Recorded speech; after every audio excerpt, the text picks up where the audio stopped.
are collected and the effort and the process that went into an Imam al-Bukhari collecting ahadith. And studying his character also helps clarify those things, because when you realize what an incredible human being this was, and you know how dedicated he was and how sincere he was, it also helps you to appreciate that as well. Now, just to to introduce his life a little bit, to give a background, because subhanallah, he comes from a very interesting background. His full name is Muhammad ibn Ismail ibn Ibrahim ibn al-Mughira ibn Bardizbah. Okay, again, Muhammad ibn Ismail ibn Ibrahim ibn Mughira ibn Bardizbah. And obviously that's not an Arabic name, that's a Persian name. And the way that Islam enters into his family is a very interesting way. His great-grandfather, Al-Mughira, was the first one to accept Islam in the family. And in fact, subhanAllah, in his family, in his lineage, you actually had people that were advanced in the Majusi religion. They were advanced in Zoroastrianism. And so they were fire worshippers, similar to the background of Salman radiallahu ta'ala anhu, Salman al-Farisi. You know, he has that in his lineage. But Al-Mughira accepts Islam at the hands of Bukhara's governor. And the governor of Bukhara that was sent by the Khalifa, when Bukhara became a Muslim city, his name was Al-Yaman al-Ju'fi. Al-Yaman al-Ju'fi. And the custom back then was that when you accept Islam at the hands of a governor, at the hands of someone that's famous or from a famous tribe, that you also adopt their nickname. Okay, so Al-Bukhari's name is also Al-Ju'fi. Everyone in his name will also have the title, the nisbah of Al-Ju'fi, as a means of alliance and allegiance to the one that gave them Islam, which is very beautiful if you think about it, right? The one that gave them Islam, they attach themselves to him as if that's family now because of what they brought into that family.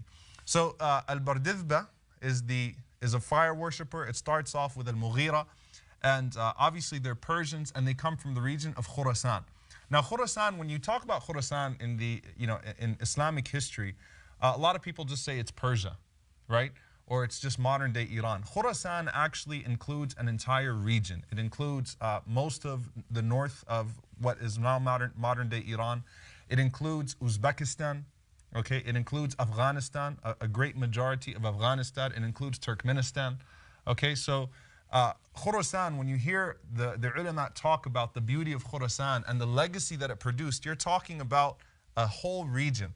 Bukhara is not a name that's very well known, right? You don't hear Bukhara today as far as the city is concerned. It doesn't hold much weight today, although it's the capital of Uzbekistan.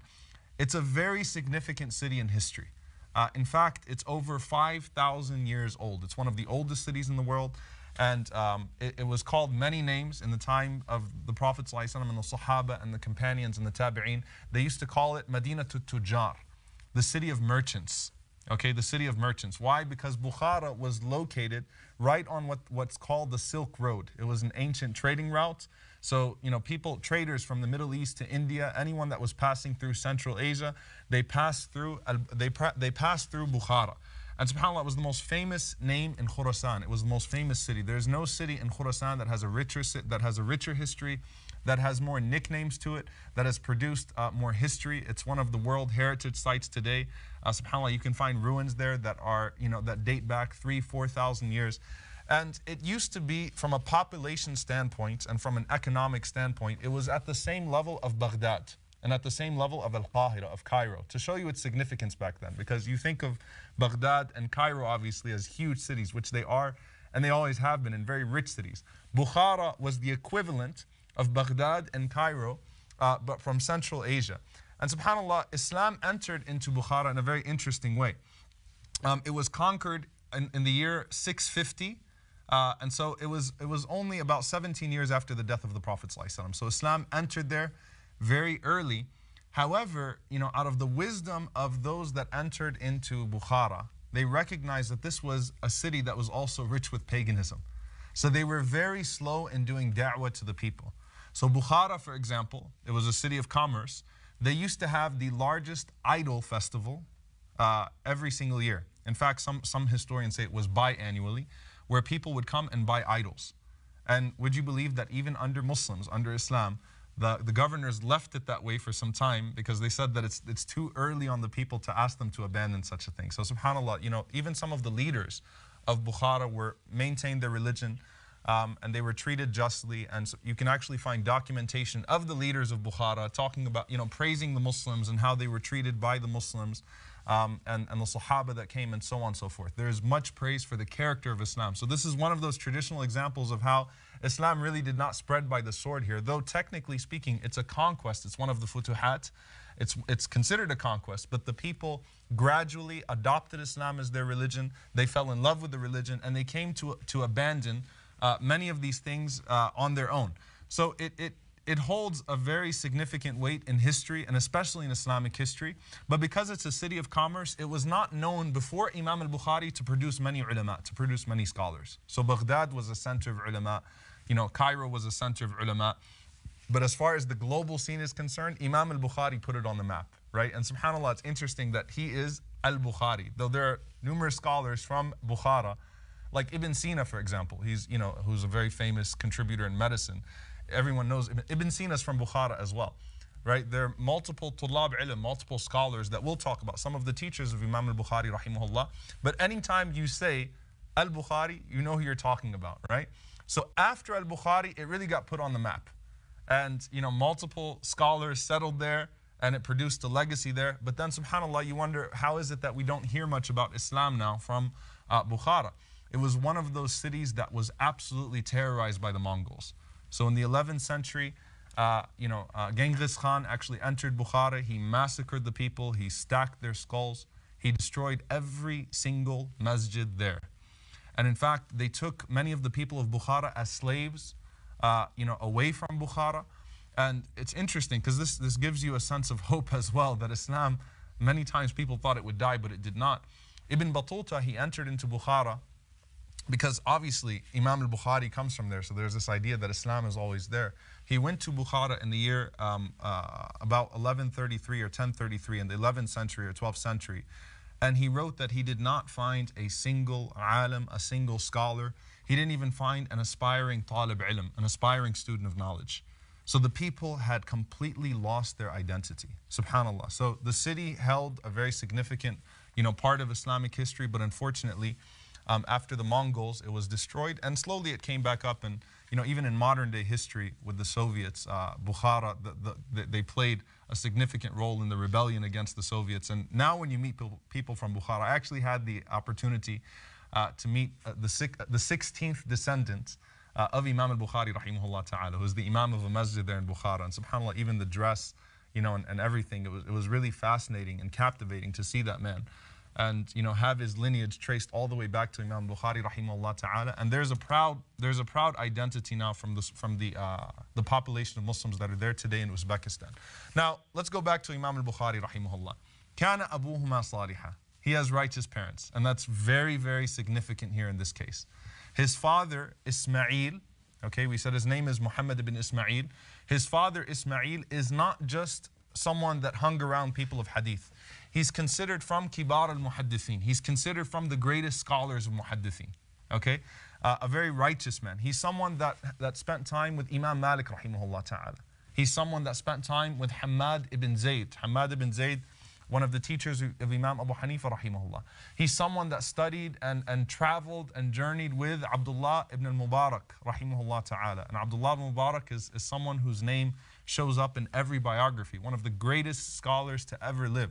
So he's not just any scholar of hadith. And subhanAllah, this is one of those few times in Islamic history where a scholar of hadith, when he's compiling his book of narrators, he actually includes a portion about his father. So in Al-Bukhari's Tarikh al-Kabir, which is his book on the history of narrators, he actually has an entire section dedicated to his father, which is very significant. So he's known for his hadith, so the love of hadith is already in the family. But I think what's most significant about him, and the great influence that he had on Imam al-Bukhari, even though Imam al-Bukhari did not know his father, because he died very young, the most significant influence is the quality of al-wara'. Al-wara', what al-wara' means is that a person leaves that which is doubtful. They leave the gray area all the time. So the very famous statement that's narrated by Nafi', the companion of Ibn Omar radiallahu ta'ala anhu, tarakna nisf al-halal, that we left half of that which was halal out of fear of falling into that which was haram. So he was known for this quality. He was someone that was very cautious. He was someone his description is that he never used to backbite. He never used to say anything harmful to anyone. In fact, one of the narrators says about him, we don't know of a single man who ever quarreled with him. So he never got into a fight before. There's no known grudge about him. And you know, people of hadith are scrutinized, every single detail. If you're going to narrate a hadith, be ready for every detail of your life to be scrutinized. Okay? Every single personal encounter. If something bad happened to your house, Imam Al-Bukhari takes it into consideration. He won't narrate hadith from you at the time that you were repairing your house, right? So every single detail scrutinized. And Ismail, you can't find a single instance where he got into a fight with anyone or he had a grudge with someone. And there's a very beautiful narration that Al-Bukhari actually narrates as well about his father. And it's narrated by Ahmad ibn Hafs, rahimahullah ta'ala. He said, I entered upon my father while he was dying. I entered upon the father of Imam al-Bukhari while he was dying. I entered upon Ismail while he was dying. And I said, Ya Ismail, كيف تقبل على الله? Oh Ismail, how are you returning to Allah? Meaning, do you have husn al-dhan, like do you have good expectations of Allah? Are you feeling optimistic? Are you feeling like, you know, inshallah everything's going to be okay? How are your feelings right now? And subhanAllah, he responded to him and he says, Wallahi ma a'lamu fi mali dirhaman wahidan fihi shubha. Or fihi shubha, I'm sorry. He said that I swear by Allah that I don't know of a single coin, a single penny in my money, in my income that has even a shubha, that even has a doubtful matter in it and has any form of haram in it. There is no money, no income that I've ever earned in my life, not a penny, that has any haram in it, has anything forbidden in it, nor does it even have anything doubtful in it. And Ahmad ibn Hafs, realize this is Bukhara, this is a city of commerce. When he said that, he says, فَتَصَغَرْتْ. He said, you know, I felt really small in his sight when he said that, because he said it with such confidence that, you know, I'm meeting Allah, at least knowing I have a halal income, knowing that I did not touch any riba, I didn't touch any usury interest in a city that's famous for its merchants and famous for its commerce and so on and so forth. And so this is something that's really significant as well, because he wasn't known to be a rich man. But Allah puts barakah in halal income, right? Allah puts blessing in halal income. And Imam al-Bukhari lived into his 60s and he lived his entire life off of the inheritance of his father. And the ulama said that was just a miracle from Allah subhanahu wa ta'ala. Because people did not, you know, were known to have some shubuhat, they were known to have doubtful things in their income, but he was so strict on his halal income, Allah put so much barakah in his money that Al-Bukhari never had to work in his life, even though his father wasn't that rich of a man, right? He always managed to survive off of his inheritance, and that's a very significant point, especially for people that are trying to raise kids and trying to raise great kids, you know. Do not ever try to cheat Allah subhanahu wa ta'ala in hopes of getting more rizq, more sustenance, and fool yourself into saying this is for my children's future. It's not. You're only fooling yourself. Allah is al-Razaq, Allah is the one who sustains, and this shows, this is a miracle from Allah subhanahu wa ta'ala in this man, Imam al-Bukhari rahimahullah ta'ala. Now that's his father. As for his mother, we don't know her name. She's described as a woman that was abida, that was zahida. She was a great worshipper of Allah subhanahu wa ta'ala. She was a great ascetic. She was someone that used to spend her nights late into Qiyamul Layl. She was someone that when her husband passed away, you know, she was very patient. She didn't cry. She said, you know, I'm seeking the reward from Allah subhanahu wa ta'ala. So she's someone that's praised, but we don't know her name. But she does play a very significant role here. Now, Imam Bukhari rahimahullah ta'ala, when was he born? He was born on the day of Jum'ah. In fact, right after Jum'ah. It was a Friday, and it was the 13th of Shawwal in the year 194 after Hijrah. The 13th of Shawwal, 194 after Hijrah. As soon as they finished Salat al-Jum'ah, the news of the birth of Imam al-Bukhari rahimahullah ta'ala came. And they named him Muhammad. And you know, that's not just because back then everyone in Central Asia was named Muhammad, right? That's not why. They named, you know, Ibn al-Qayyim rahimahullah said, when you name your children, have an intention. What's going to make your children great, because there is something in a name. What's going to make it special is the intention that you have when you name your child. Not because it just rhymes well, or you found it in the Quran, or you know it sounds Arabic and you found it on some awesome website or something like that. You name your child with something that you want them to be. So they named him Muhammad with the intention that he would love the Prophet ﷺ and that he would be like the Prophet ﷺ. So his mother actually chose that name for him, and it was something very special. And because the Prophet ﷺ said that the most beloved names to Allah are Abdullah and Abdul Rahman, they gave him a kunya at birth, meaning they called him Abu Abdullah, the father of Abdullah, at birth, so that they could combine the ahadith. They wanted him to be like the Prophet ﷺ and love the Prophet ﷺ, but they also wanted to include somehow the name Abdullah in there because it's so praised by the Prophet ﷺ. So even though Al-Imam Al-Bukhari, we don't know of any children that he ever had. We have, it seems like he never, had children. He never got married. Allahu Alam, right? But still, from very early on, he was Muhammad Abu Abdullah. All right. Now, Al-Imam Bukhari rahimahullah, because he was born in the year 194 after Hijrah, he's included in the third of the best generations. The Prophet ﷺ said that the best of my ummah is qarni, is my generation, ثُمَّ الَّذِينَ يَلُونَهُمْ, and then those that come after them, and then those that come after them. So Imam Al-Bukhari rahimahullah, he's included in the last of the best generations. That generation, according to most of the scholars, ends in the year 220. Okay, it ends in the year 220. That's when the Tabi'een had departed, the second generation, so obviously there's no room anymore to be of that generation. So Al-Bukhari was born in that generation, so he has that distinction as well, just by virtue of being born there. Now his father passed away either before he was born or right when he was born. I mean, he really doesn't have any recollection of his father, doesn't know him. He died when he was very, very, very young. To make matters worse, Al-Imam Al-Bukhari rahimahullah, when he was born, he had very weak eyesight, but then he went completely blind when he was just an infant. So he was just, a baby, and he lost his eyesight completely. And subhanAllah, just imagine, here you have a boy that's blind, and he's the son of a widow, and he's in Bukhara, which is not a city where, Islam is really known to be a place that produces scholarship and so on and so forth. And this boy is going to come out and be one of the most influential people in history. And there is a very special wisdom to Allah subhanahu wa ta'ala allowing that to happen. And the ulama, obviously Allah Azza wa Jal, He tells us in the Quran, لا تعمل أبصار, that the eyes are not that which go blind, but instead it's the hearts and the chests that go blind. So he might be blind here, but he wasn't blind in the heart. But what are some of the wisdoms here that the ulama mention? One of them, Al-Bukhari had an older brother. He had an older brother that was fine. So when he went blind, his mother gained a lot of sympathy for him, and his mother used to spend her entire nights making dua for him. So they said the dua of the mother, which is such a powerful medium for goodness and barakah in your life and blessing in your life. And Imam Al-Bukhari had that because his mother had a particular love and attachment to him, him being the one that needed that attention in the house. And she used to constantly make dua for him. Another one, which subhanAllah, we often try to discount our scholars and our historians, our classical ones, and say they didn't know what they were talking about and they were uneducated in science and so forth. And Imam Al-Dhahabi rahimahullah, he says because being blind increases a person's memory. And I want you to just go on Google and search all the scientific studies that have been done about the memory of people that are blind. So subhanAllah, I just found the current biology journal, which is in 2007. It was the first search that came up. And this is what they said. They said scientists tested 19 blind and 19 people with eyesight in 2 memory tasks. So in the first one, the volunteers heard a list of 20 words and they had to remember them. In the second one, they had to remember not just the words, but they had to remember the order in the list as well.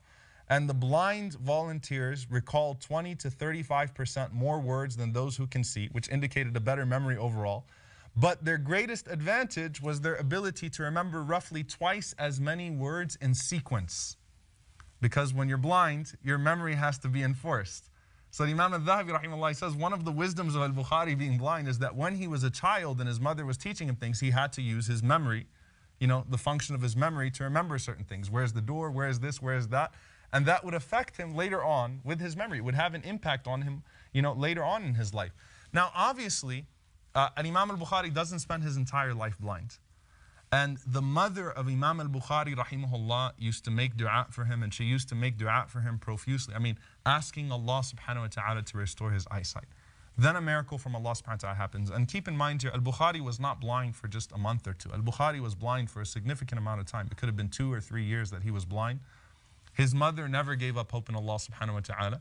She continued to make dua. And one night as she's sleeping, she sees Ibrahim alayhi salam. And Ibrahim alayhi salam comes to her and says to her, Ya hadihi, O so-and-so, Inna Allah yubashiruki, Allah subhanahu wa ta'ala gives you the glad tidings, Annahu qad radda basara waladik, that Allah subhanahu wa ta'ala has restored the eyesight of your child, لِكَثْرَةِ دُعَائِكَ. And actually says to her, Ibrahim says to her, because of your dua. Ibrahim alayhi salam says to her, Allah has restored the sight of your child because of your dua. She wakes up, she goes to Imam Al-Bukhari rahimahullah ta'ala, and as she wakes him up, he opens his eyes and he's looking around, clearly seeing, confused, how is it that he can see and what's going on here? Right? And Allah subhanahu wa ta'ala answered that dua. And this is significant because we owe the entire legacy of Imam Al-Bukhari to his mother, to the dua of a mother, right? That isn't even named in history. His entire legacy, the gift that he was to the ummah and the contributions that he made was all because of the dua of a mother. We owe that gratitude to her. And every time anyone benefits from an Imam Al-Bukhari, it's a sadaqah jariyah for her. It's a continuous charity for her because she invested that dua in him and she put that time into him, which shows you, subhanAllah, the contribution that she plays. Now, one of the things that came to my mind, just someone that's been around mashayikh as they're interpreting dreams, and this is something that really sparked my curiosity. How come it wasn't the Prophet ﷺ? Why Ibrahim alayhi salam, right? I mean, you would expect that it would be the Prophet ﷺ to come and give that bushra. And so I started digging and I was trying to find what some of the scholars said, and I found some very beautiful answers. One of them is that it was Ibrahim alayhi salam who didn't have a child for a long time and said, Rabbi habli min as-salihin. Oh Allah, grant me from the righteous. And so his children, the children of Ibrahim alayhi salam were all miraculous births. And he never lost hope in Allah subhanahu wa ta'ala. So it's that same reinforcement. So that's one dream interpretation there. That's why it's Ibrahim alayhi salam. The other one is that the father's name was what? Ismail ibn Ibrahim. So the father's name was actually Ismail ibn Ibrahim. Okay? So this is, this is also an indication here that this is Ismail, right? The same concept of a son that was supposedly lost that is now going to be of major benefit to the ummah. And the most beautiful one that I found is that Ibrahim alayhi salam made dua for Muhammad sallallahu alayhi wasallam to come from the descendants of Ismail alayhi salam. So he came to the mother of Muhammad, Al-Bukhari this time, to give the glad tidings that your child, Muhammad, the son of Ismail, can now see. Okay, you guys get the connection here in the dream interpretation, subhanAllah. So Allahu alam what these reasons are, or what the purpose of Allah sending that, Ibrahim alayhi salam to give that bushra, to give that glad tiding instead of Muhammad sallallahu alayhi wasallam. But it is significant. Now, what I find also amazing is that not only was the eyesight of Al-Bukhari restored to him. It's not like he woke up and now he could see, but he needed some really, strong glasses to be able to see and had to walk around with a magnifying glass, whatever it is, to read a hadith. Not only that, but his eyesight was restored so well that he actually had a vision that no one else had. Meaning he could see better than anyone else, to the point that, historically speaking, Al-Bukhari wrote entire books without a candle. And you say, how is that even possible? He said because he used to write ala daw al-qamar, using the moonlight. He would actually go outside and the moonlight was sufficient for him to write entire books. He didn't even need to use candles. So Allah didn't just answer the dua of his mother, kind of, sort of.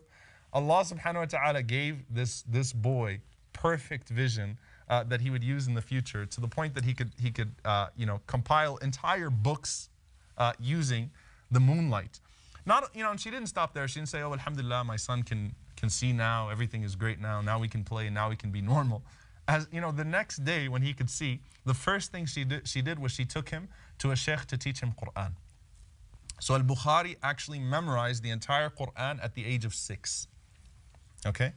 So, Allahu alam, it seems like his eyesight came back to him when he was 4 or 5 years old. His mother right away took him to hifd al-Quran. All right, now we got to get you to memorize the Quran. And it wasn't just like, okay, now, alhamdulillah, my child can see, he's a trophy hafidh, alhamdulillah. I can put him on the shelf and I can say, everyone, look, I've got a hafidh kid, right? Then she noticed in him a love, just a natural love for the ahadith of the Prophet ﷺ. So he's sitting in the halaqat of Quran, in the gatherings of Quran, and as soon as he finishes with his Quran, voluntarily he goes and he sits in the halaqat of hadith as well. So he naturally had a love for hadith. So she noticed that in him and she nurtured it. Al-Bukhari, and subhanAllah, she used to go drop him in the masjid and she would wait outside the entire time, subhanAllah, and she'd wait for him. She'd use all of her money on him. I mean, she invested her full time in Al-Imam Al-Bukhari, rahimahullah ta'ala. So when she asked him, she said, is this something that you want to do? You want to sit in the halaqat of hadith? He said, yeah, this is what I want to do. So then she took her money, she used it in putting him in hadith circles. She took him to the hadith scholars of Al-Bukhari, because they were there, they just weren't on the level of, Baghdad or so on and so forth. And she starts putting him there. And he had an incredible memory. And everyone recognized that. All of his teachers were amazed by his ability to memorize. And he memorized 7,000 ahadith by the age of 12 years old. Now, when I say 7,000 ahadith, I don't mean, he can kind of give you a bootlegged version of a hadith and give you the ma'na, give you the meaning. No, 7,000 ahadith with the chain of narrators without making any mistake, saying who narrated from who narrated from who, and so on and so forth. So he had 7,000 down by the age of 12. By the age of 10, he says about himself, he said, I memorized, he doesn't say I read, he said I memorized the books of Al-Waki' ibn Jarrah and Abdullah ibn Mubarak. Al-Waki' ibn Jarrah and Abdullah ibn Mubarak. Al-Waki' ibn Jarrah is a very famous person for one poem, right? At least to those that don't know Islamic history. Shakawtu ila Waki' su'a hifdhi, right? When Imam al-Shafi'i rahimahullah complained to Waki' about his lack of memory. Waki' was a great scholar of hadith, and he was known to dictate for hours and hours from the top of his head a hadith without needing to see any paper. So and Imam al-Shafi'i rahimahullah, who has a pretty incredible memory himself, he goes to Waki' and he complains, look, my memorization skills are a little bit off, can you give me advice? So he said, Shakawtu ila Waki' su'a hifdhi fa'arshadani ila tark al-ma'asi. He told me to stop sinning. He told Imam al-Shafi'i, you sin too much. That's why Allah is not giving you memory. Because ilmullahi nura, because the knowledge of Allah is light, and it's not going to be given to a disobedient person. So that famous poem of al-Shafi'i, which is in al-Diwan, in Diwan al-Shafi'i, in his collection, is really what most people know about Waki'. But he was a teacher of Imam Malik, he was a teacher of Imam al-Shafi'i, he was a teacher of Imam Ahmad rahimahullah ta'ala. He was a very famous scholar of hadith. So Al-Bukhari says, I memorized his books. Abdullah Mubarak rahimahullah ta'ala had written books on heart softeners, on tazkiyah, and so on and so forth. So it's amazing. And Abdullah Mubarak is also a scholar of hadith, a scholar of fiqh, and so on and so forth. He said, I memorized all of his books. And when he says he memorized all of his books, he could dictate them from the top of his head. And that also has an impact on his character, because no scholar spoke more about az-zuhd wal raqa'iq, asceticism and heart softening, like Abdullah Mubarak rahimahullah. The most beautiful words and the most beautiful works till today that you find contained in the books of Tazkiyah are the words of Abdullah Mubarak rahimahullah. So he's still a child and he's already got that inside of him. Okay? And then on top of that, before, he says about himself, he says before the age of 16 years old, by the time his mother finished taking him around, he said that I documented 1,800 teachers. So he's been through 1,800 scholars just up until the age of 16 years old. His mother has taken him around, subhanAllah, all around the area of Bukhara and Khurasan, and he sat with them and they became his teachers. Now, there are a few stories about him when he was a child, all right, to show you how incredible of a memory he had. First, one of the scholars that he studied with was a man by the name of Al-Imam Ad-Dakhili. Al-Imam Ad-Dakhili, rahimahullah ta'ala. And Ad-Dakhili was considered like one of the most prominent hadith scholars in Bukhara. And Ad-Dakhili, he used to write in his own lawh. He used to have his own scrolls and he used to write his own ahadith. And one day, Al-Bukhari is sitting there. Al-Bukhari was only 11 years old. Okay? And he says, حدثنا سفيان عن أبي الزبير عن إبراهيم. So he's going through the chain of narrators. Al-Bukhari raises his hand. He says, Ya Sheikh, inna Abu Zubair lam yarwi an Ibrahim. He said, Sheikh, Abu Zubair has never met Ibrahim.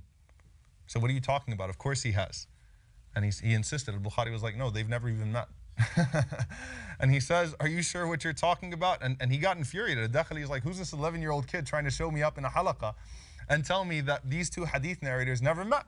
So he was really mad. He said, Sayyidi, irja' ila al-asl. He said, my master, go ahead and go back to your origin. Because al-lawh, al-dakhili, he used to copy his lawh from all of his notes. He used to put it together for his classes. So he said, go back and see the original copy and see if you find that. So al-dakhili, he made the entire halaqah sit there while he went home, went through his scrolls so he could find that hadith and find that chain, and he could come back to him. So here's Al-Bukhari. All the other students are mad at him because they just have to sit there and they're not even getting any ahadith. They're just waiting for their teacher to come back, and he's all angry to figure out, you know, whether this 11-year-old kid has a point. So Ad-Dakhili comes back laughing, and he says to Al-Bukhari, he says, Ya waladi, you know, oh my son. He says, فَحَدَثَ عَنْ مَنْ إِذَنْ. So then who did he narrate from? Then what's the correct chain of narrators? Like, how did you figure that out? So he said to him, he says that Sufyan عن الزبير عن عدي عن إبراهيم. So Al-Bukhari gave him the correct chain. He's 11 years old. قال صدقت ونعم الغلام أنت. He said, you know, you've told the truth, and what a bright young man you are. وَسَيَكُونُ لَكَ شَأْنٌ. And he looked at him, he said, you're going to have a special status in this ummah. Like, you've got a bright future ahead of you. So Dakhili was actually relieved at that, and he was very impressed by him. Now, Al-Bukhari, rahimahullah ta'ala, he was still writing at this point. Now, then comes a long period of time where Al-Bukhari just goes and sits in halaqas, and usually in the in the hadith circles, you're sitting there writing like a maniac, you know, you're writing like crazy. Al-Bukhari goes and he doesn't write anymore. So Hashid ibn Ismail is a friend of Al-Bukhari. He was a colleague of his. He says that myself, Al-Bukhari, and a third friend of ours, we used to go when we were young teenagers. So, you know, and he says that this is before we hit puberty. So they're really young teenagers. He said we used to go to the ulama of the different areas in Khurasan to learn the ahadith of the Prophet ﷺ. He says, فَكُنْتُ أَنَا وَصَاحْبِي نَسْمَعْ وَنَكْتُبْ. He says that me and my friends, other than Al-Bukhari, نَسْمَعْ وَنَكْتُبْ. We hear and we write. He says, أَمَّا الْبُخَارِ لَمْ يُدَوِّنْ وَلَمْ يَكْتُبْ. He says, as for Al-Bukhari, he didn't have anything in his hands. He wasn't writing anything. And none of you try to act like you're Al-Bukhari and you make that an excuse right now and say, that's why you don't have any notes. I'm memorizing everything you're saying, right? And iPads don't count, all right? But he said that Al-Bukhari had nothing in his hands. He's got no pen, he's got no papers, no nothing. All right? He says, so one day me and my friend, you know, we were frustrated with him. He said, فَقُلْتُ لَهُ أَنَا وَالْآخَرْ يَوْمًا. He said, me and my friend said to him one time, لِمَاذَا لَا تَكْتُبْ. He said, how come you don't write? And they even insulted him. They said, هَلْ جِيتَ مَعْنَا لِتُضَيِّعْ عُمْرَكَ. Did you come with us to just waste your time? I mean, is this just you killing time? Or are you just coming to be entertained? Right? And when they said that to him, and they kept going off on him, like, are you here تضيع عمرك تضيع أوقاتك? Are you here to waste your time? Are you wasting your life just jumping around halaqas, just hanging out? Like, are you trying to stay away from home? Is that what it is? Why is it that you're just going around these hadith halaqas and you're not doing anything? So Al-Bukhari didn't answer them. They're sitting there going off on him, and he's just smiling at them. He's not saying anything. He says that, you know, after a while, as we kept going off on him, and we're walking with him and we're mocking him and making fun of him and like coming up with all these theories as to why he's running away from home and he's not doing anything. He said, Al-Bukhari stopped and he said, listen, إِنَّكُمَا قَدْ أَكْثَرْتُمَا عَلَيَّ. He said, you guys have gone too far now.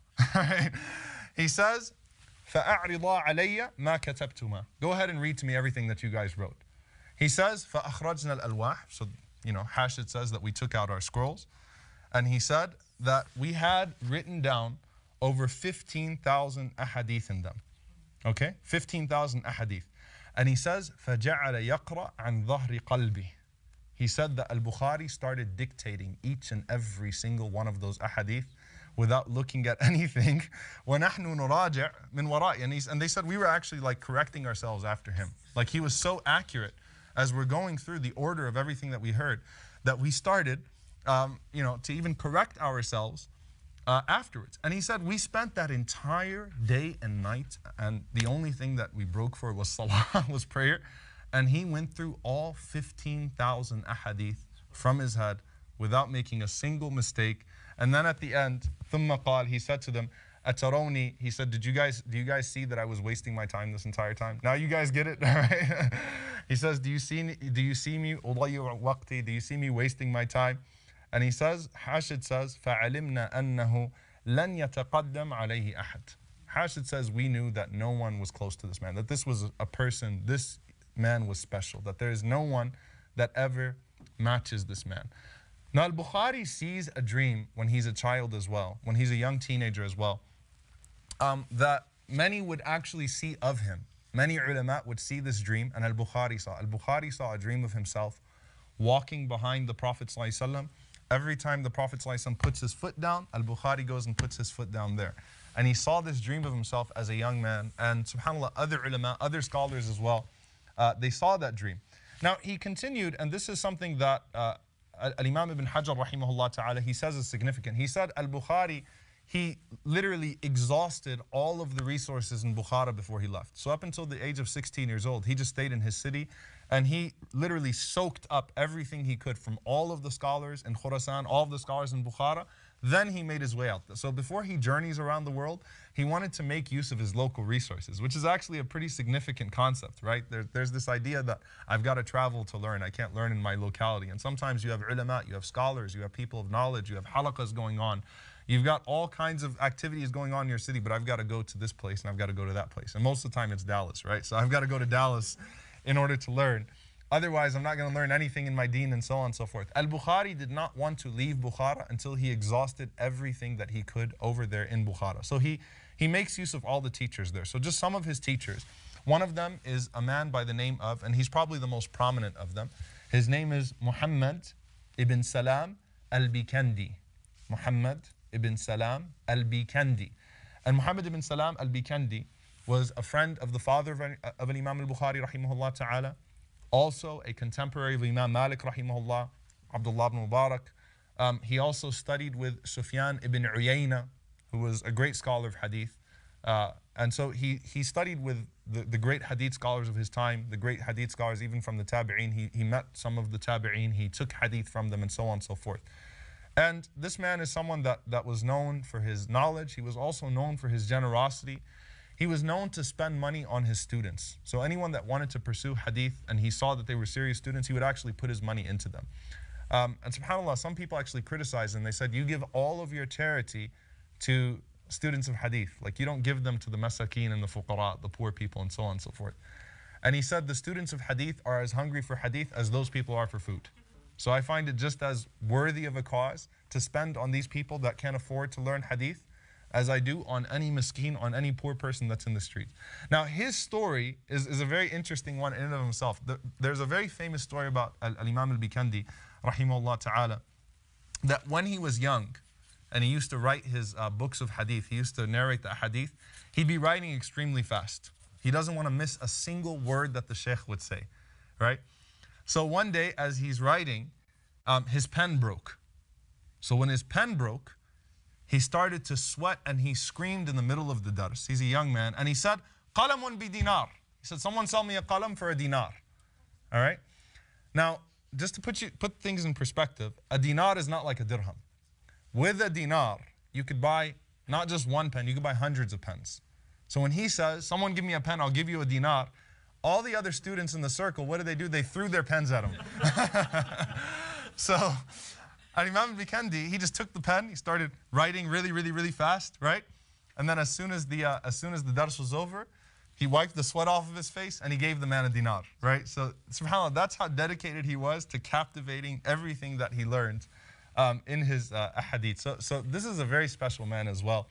And he's someone that taught Imam al-Bukhari, extensively, and al-Bukhari, loved him, and he grew to admire Imam al-Bukhari and to encourage him at a very young age. So he's one of the people that influenced Imam al-Bukhari and told him to go out and to learn and used to praise him and so on and so forth. Suleiman ibn Mujahid, who's another student of Imam al-Bikandi, he says, Suleiman ibn Mujahid says, I entered upon him one day and he was kind of looking up and he was really happy. And Suleiman said, may Allah subhanahu wa ta'ala keep you happy. Why is it that you're smiling? And he said, you just missed a young man. There was a young man that was just sitting here, like he was sitting in my office, and he memorizes 70,000 ahadith. So it went from 7,000 to 70,000 ahadith. So Suleiman said, well, where is he? I want to meet this guy. So Imam Bikandi said, he just left. He said, you can find him. And he just left. So Suleiman says, I went out and I started looking around, and he said, I found the Imam al-Bukhari, rahimahullah ta'ala. And I said to him, are you the one that claims to memorize 70,000 ahadith? And Imam al-Bukhari, and look, Imam Bukhari has confidence. All right? It's not arrogance, because you'll see his humility. He has confidence. He said, not only do I memorize 70,000 ahadith, he said, I can tell you when each narrator was born, when he died, where he was from, and where he lived. 70,000 ahadith. I'm not just going to tell you who the narrators are. I will tell you their date of birth, their date of death, where they're from, and where they died. And so he said that I tested him, and he said we went through, a couple of thousand hadith, and I was like, all right, I'm done. All right, I believe this guy is special. So he would say, imagine this, he would say, Jabir ibn Abdullah radiyallahu ta'ala anhu, born in this year, from this tribe, from this area, died this year in this area. And Imam al-Bukhari was able to do that from the top of his head. And subhanAllah, and Imam al-Bikandi rahimahullah, he used to be when he used to teach his, he was just someone that was very, particular about his ahadith, which is a good thing. When he used to teach, he was known to really sweat and to be nervous as he was dictating ahadith, because it's a heavy job to dictate ahadith. You don't want to get something wrong. But then all of a sudden, his students said he was just incredibly comfortable, right? He was not really nervous anymore. He came to dars really comfortable. He did what he did. And so they said to him, why? He said, because I'm at peace now knowing that this young man, Imam al-Bukhari, if I make a mistake, he'll correct me. So I'm not worried about teaching you guys the wrong thing, because I know he's going to catch it right away, and he's going to be like, no, actually, it should have been that. So he said, I started to teach with ease only when this young man was here. And when Imam al-Bukhari left Bukhara, he went back to being nervous all the time when he was teaching, because he was worried now, again, that no one's going to be able to catch him, because he was the most knowledgeable of hadith in his circle. Another man that really influenced Imam al-Bukhari is a man by the name of Abdullah ibn Muhammad al-Musnadi. Abdullah ibn Muhammad al-Musnadi, rahimahullah ta'ala. And this man died in the year 229, and he died almost at the age of 120 years old. So 119, 120 years old. Now that's impressive in and of itself back then, right?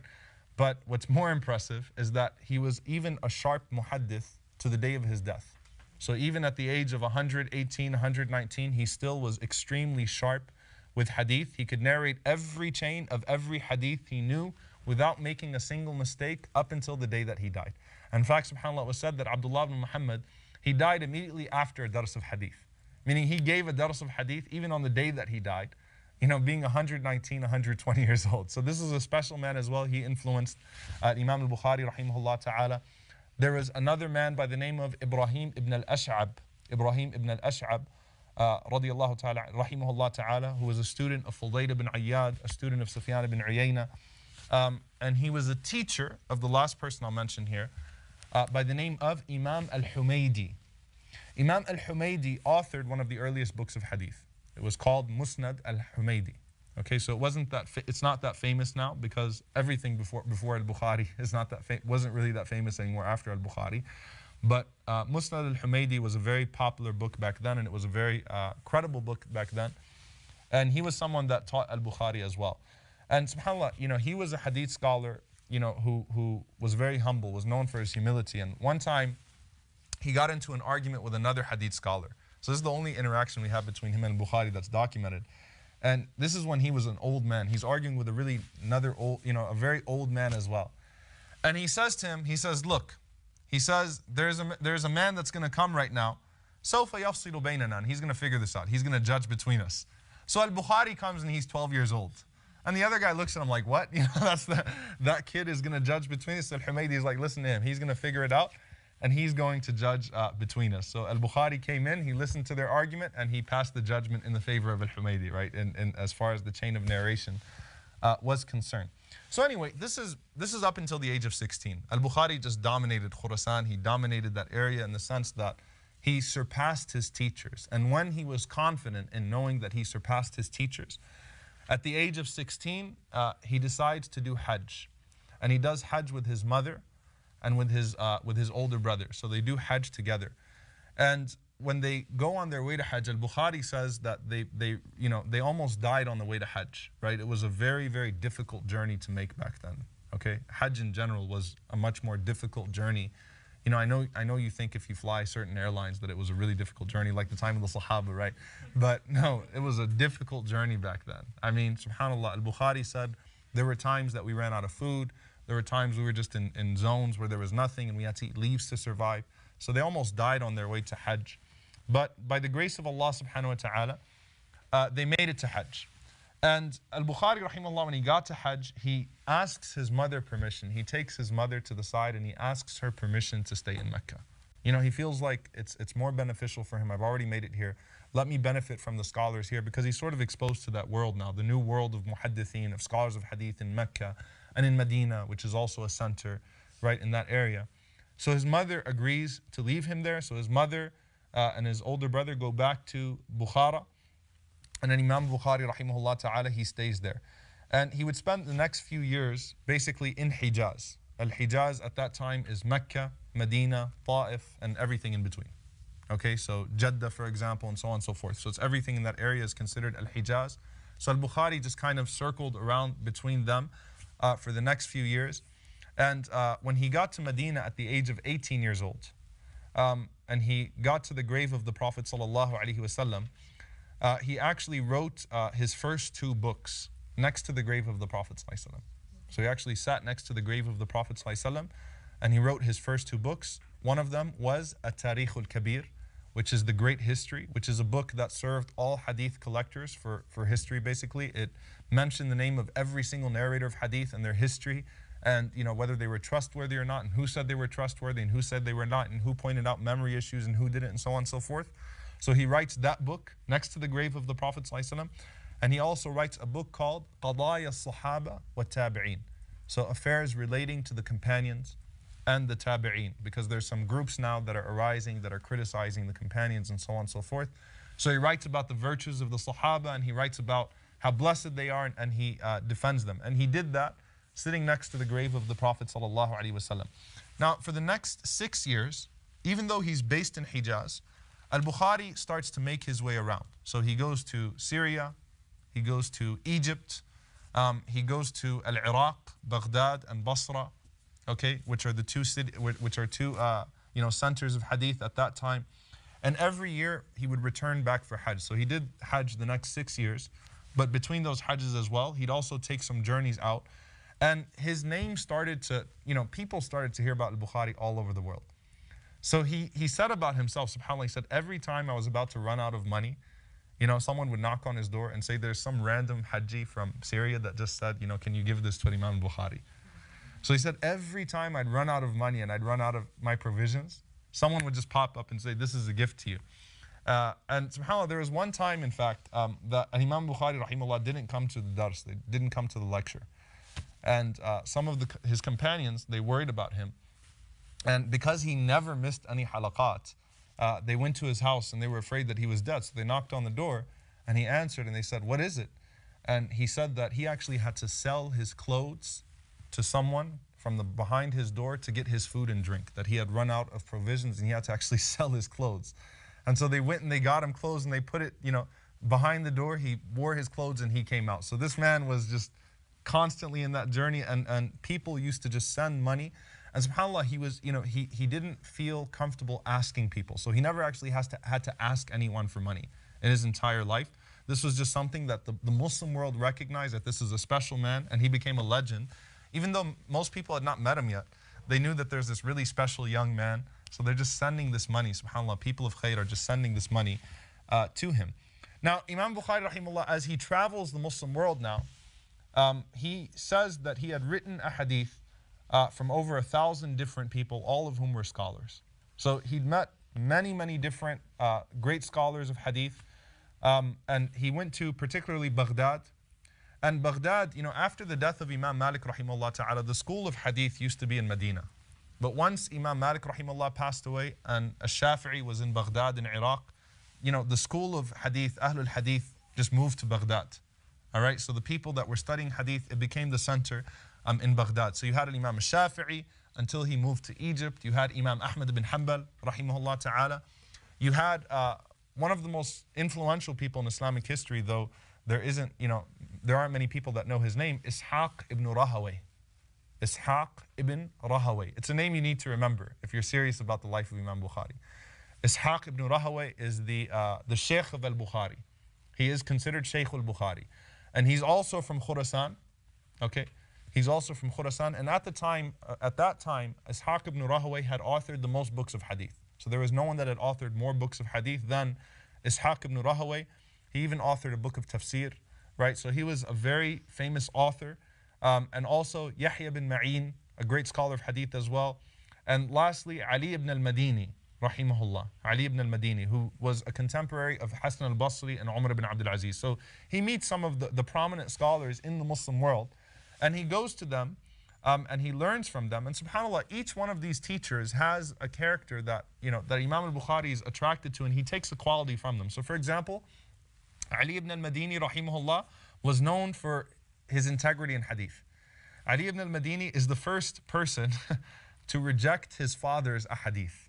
He classed his father as a weak narrator. And he cried when he said, La yuqbal hadith abi. He said, look, he has memory issues, so we can't accept his hadith. So it's his integrity. So the integrity of Ali ibn al-Madini rubbed off on him. The teaching of Ishaq ibn Rahaway rubbed off on him. The steadfastness of Imam Ahmad ibn Hanbal, rahimahullah, in the face of trials and tribulation, that rubbed off on him. So each one of these teachers really had an influence, not just in teaching him hadith, but they really influenced his character. And Imam al-Bukhari, rahimahullah, he equally impressed these people. So he said, after he met Ali ibn al-Madini, he said, I've never belittled myself in the presence of anyone like I did in front of Ali ibn al-Madini. I mean, he is such an incredible person that I never belittled myself like I did in front of him. Ali ibn al-Madini, when he heard that, he said, forget about what he said. He's never met a man like himself. Meaning Al-Bukhari is on another level. This young man is on another level than anyone he's ever met. Imam Ahmad, rahimahullah, met him when he was only 18 years old. Now, Imam Ahmad met many of the scholars from Khurasan, many of the scholars that were Persian, and so on and so forth. Imam Ahmad, rahimahullah ta'ala, after he met Imam al-Bukhari, he said, I've never met a man. This is after his first meeting. He said, I've never met a man from Khurasan like him. That he's the most special person from that entire region that I've ever met. Now, so Imam Ahmad's bragging about him, and Imam Bukhari, after meeting Imam Ahmad, is telling people, I've never met a man like Imam Ahmad. So subhanAllah, great people recognize each other. And the scholars say, if that's what Imam Ahmad's impression of him was when he was only 18 years old, imagine what Imam Ahmad would have said about him had Imam Ahmad, rahimahullah, met him like when he fully accomplished everything that he accomplished. He would have said, I've never met a man like this in the world. Right? If that's what he said when he was just an 18-year-old student, that I've never met a man like him from Khurasan, then Imam Ahmad, rahimahullah, would have said so much more. And he used to visit, he visited Imam Ahmad, rahimahullah ta'ala, over 7-8 times. So he came to him multiple times. And one of the things that Imam Ahmad told his students about Al-Bukhari, he said, I've never narrated a hadith to him except that I saw him immediately implement it. So that's a means of bringing memorization into your life. It's not like Imam Bukhari heard all these hadith and said, great, let me go dictate them to someone else. He said, no, I've never, anytime I said a hadith to Imam Bukhari, rahimahullah, he took it and he implemented it. And Al-Bukhari, he said, كُنَّا نَسْتَعِينُ عَلَى حِفْظِ الْحَدِيثِ بِالْعَمَلِ بِهِ. That the way that we used to keep hadith memorized is by acting upon them. Just like the Quran, the Sahaba kept it memorized by acting upon it. Imam Bukhari said the way we keep the hadith in our lives is by memorizing the ahadith. Now, Imam Ahmad, rahimahullah, though, you find very few narrations from him in Sahih al-Bukhari, though he had that tremendous effect on him. And the reason being that by the time Imam al-Bukhari could come to Baghdad frequently and could visit Iraq frequently, Imam Ahmad, rahimahullah, was in jail and he was being tortured and he was being imprisoned. And because he was busy, going through Khalifa to Khalifa, torturing him, imprisoning him, Al-Bukhari didn't really have a chance to actually author a hadith from Al-Imam Ahmad, rahimahullah ta'ala. And there are other scholars that praised him. Imam Ahmad ibn Hamdun. There's another great scholar by the name of Imam Ahmad ibn Hamdun. He says that Al-Bukhari knew hadith and ilm al-rijal. Ilm al-rijal is the knowledge of narrators, the way that every Muslim knew Qul Huwallahu Ahad. Meaning the way you say Qul Huwallahu Ahad off the top of your head, Imam Bukhari knew all of the hadith that he knew, and he knew all of the chains of narrators as well. So this takes place now for 16 years. This pilgrimage of Al-Bukhari away from his home, just going around from city to city, meeting scholars of hadith, teaching people. This takes place for 16 years. And at that time, by the time he finished the 16 years, he had reported a hadith from 80,000 separate narrators. Which, subhanAllah, just think about that. If you were to divide the days within 16 years at 80,000, think about how busy he was in those 16 years. And he was able to retain all of those sources and he was able to write them down. And subhanAllah, sometimes again, he would barely survive, but at the same time, he still made it. Now, obviously, the legend continued to grow, right? So it wasn't now just Al-Bukhari coming to a city, it's let's test this guy. Let's see what he's really about. So every city started to put out their scholars of hadith when they heard that Al-Bukhari was coming. and let's see how good he really is, right? It was like, let's put on a show for the people and let's see how good he really is. So when he went to Baghdad, for example, as an older man, now when I say older, I mean 28 years old, right? Because that's older for Al-Bukhari. When he goes there, you know, Baghdad put out, because they heard Imam Ahmed praise him. I mean, they heard Ali ibn al-Madini. They heard people that were really on another level praise him. They put out 10 muhaddithun, all right, 10 scholars of hadith. And when Al-Bukhari came, they were waiting for him, and the city was waiting for him. And they said, we're going to put you through a test. Each one of these scholars is simply going to give him 10 ahadith. And all he has to do, the test is really that he says whether they're authentic or weak. They don't realize that they're dealing with someone way above that. Okay? So here's what they do. They give him 10 ahadith each. And they give him very basic ahadith. And he says, I don't recognize that hadith. And like, can you imagine, like, for example, if someone says, Omar ibn al-Khattab says, the Prophet ﷺ says, إِنَّمَا الْأَعْمَالُ بِالنِّيَّاتِ, that actions are but by intention. And he says, actually, it's not a hadith. So the people are like getting really, really worked up. They're like, who is this guy? This guy doesn't know anything. Like, we know those ahadith.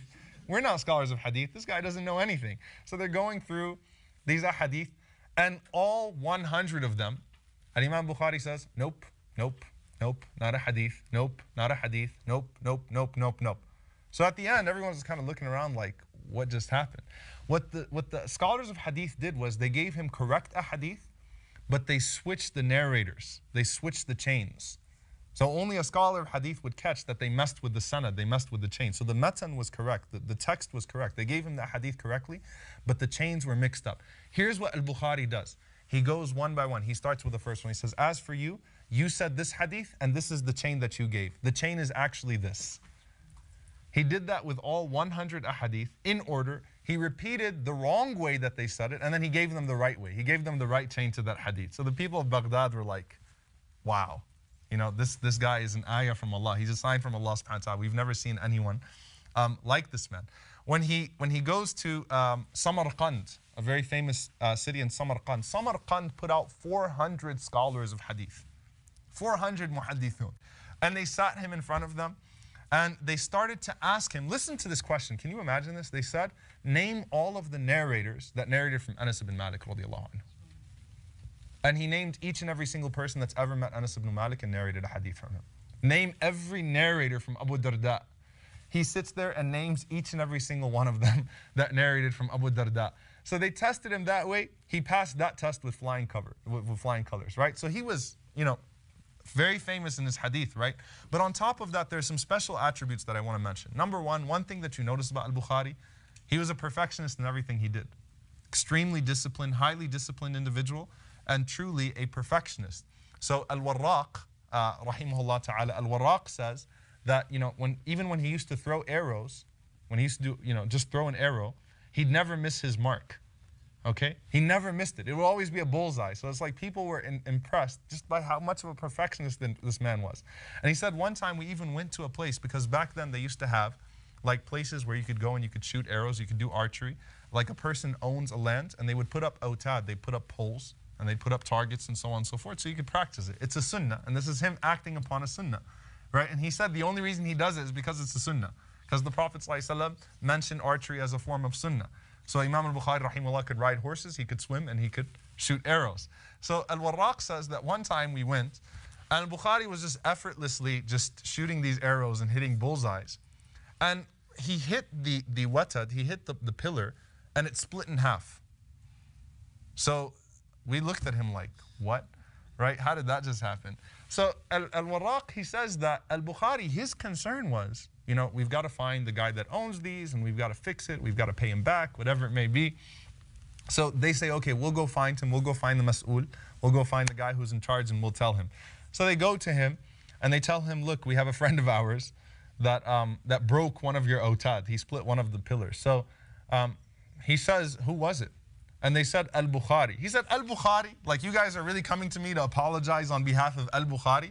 He says, Ya layta rama kull al-awtad. I wish he would have broke all of the awtad, right? He could do whatever he wants. Qul lahu huwa fi hil. It's okay. Tell him don't worry about it, right? And look what Al-Warraq says. Al-Warraq says, we went and we told him, and he said, Al-Bukhari was so happy that the man forgave him, that he sat us down, he narrated to us 500 ahadith.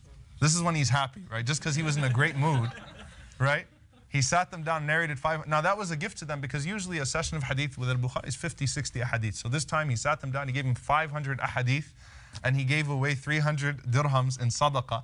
And Al-Warraq said, we used to wish that he broke a pillar every day because of how awesome it was that day to just sit with him and to receive 500 ahadith at the same time, and to have him teach us for that long. And subhanAllah, he always, in being a perfectionist, he paid attention to the small details to please Allah subhanahu wa ta'ala. There's a story that's narrated about him by Al-Imam bin Hajar rahimahullah ta'ala, that there was a man who was in the masjid and he was picking his beard.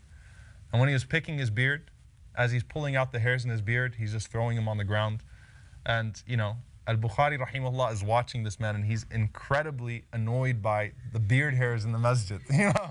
Not because it's a multi-million-dollar masjid in Texas, right? It's not because it's ruining the carpet, but it's the house of Allah subhanahu wa ta'ala.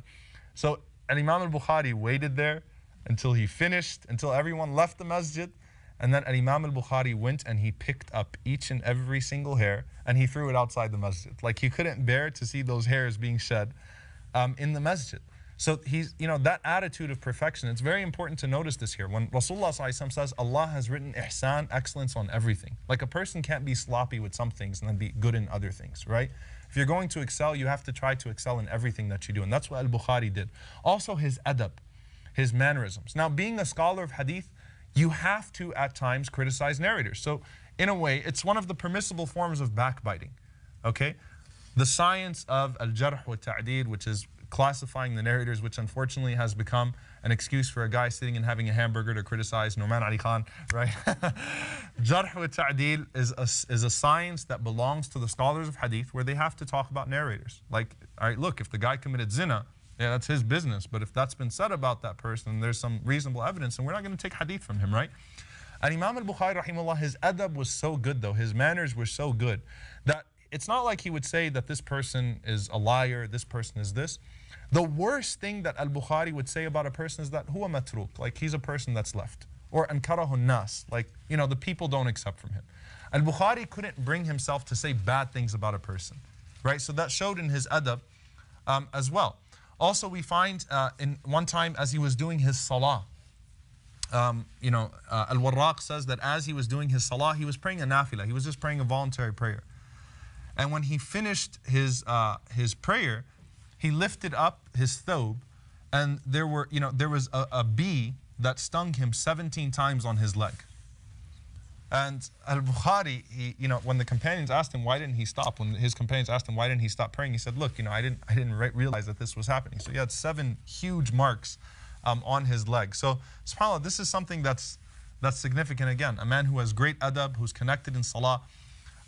And he also recognized the role that he played in the Muslim world. So he recognized his position in the Muslim world, and that also had an impact on the way that he acted, okay, on the way that he carried himself. There's a story that's documented, well documented from Ibn Hajar, from an Imam al-Dhahabi and others about Al-Bukhari, that, you might look at that story and you might be like, okay, that's a little too extreme. And Imam Bukhari, rahimahullah ta'ala, once was on a boat and he was crossing the sea. He was on a safina, he was crossing the sea. And he had all of his money with him, everything that he had, which was 1,000 dinars, 1,000 gold coins, which is significant to be carrying that with you. So there was a man on the boat, the talk spread around that Imam al-Bukhari is carrying this money. So this man heard that Imam Bukhari has all of his money, that he has 1,000 dinars with him. So this man devises a plan. Basically at night, he wakes up screaming that 1,000 dinars was stolen from me. Suriqat minni 1,000 dinar. Someone stole 1,000 dinars from me. And he's screaming and he's crying and he's yelling. So everyone's running towards him and saying, what's wrong? How does it look? So he says, yeah, the bag is this color and it looks exactly like this. And he's describing the bag of an Imam al-Bukhari, rahimahullah ta'ala. So he's saying, Fattishu man fis safina, go ahead and search everyone that's on the boat, get them all out, I need my money, this is this. He makes up this entire story, right? So anyway, they search everywhere and they don't find anything. Now Al-Bukhari, rahimahullah ta'ala, what did he do? Al-Bukhari knew exactly what the man was doing. He took that bag of 1,000 dinars and he threw it overboard. He threw the money out. And you say, astaghfirullah, he's wasting money, he's doing this, how is that even possible? He didn't say why at this point. He didn't tell anyone what he did. But as soon as he heard the liar making this up, he said, all right, I'm just going to throw this away. He threw away all of his income, everything, all 1,000 gold coins.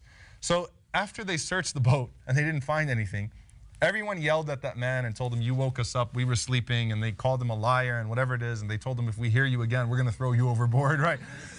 Everyone went off on that man, and they were all really angry with him. So he comes to Imam Bukhari, rahimahullah ta'ala, and he's like, I know about those coins. He's like, what did you do with them? So Al-Bukhari looks at him and he kind of ignores him. And he says, Aqsamtu alayka billah, ayna al-mal? He said, look, I swear, I'm taking an oath by Allah. Tell me where that money is. What did you do with the money? How did you hide the money? So Al-Bukhari, rahimahullah, responded and he said, Ramaytuhu fil bahr. I threw it in the sea. So the man was shocked and he said, did you just throw away your life savings? He said, aren't you grieving over that? Aren't you sad? Aren't you depressed? You lost all your money, and what made you do that? And here's how he responded to him, and this is very significant. He said to him, Ya Jahil, he said, oh ignorant man.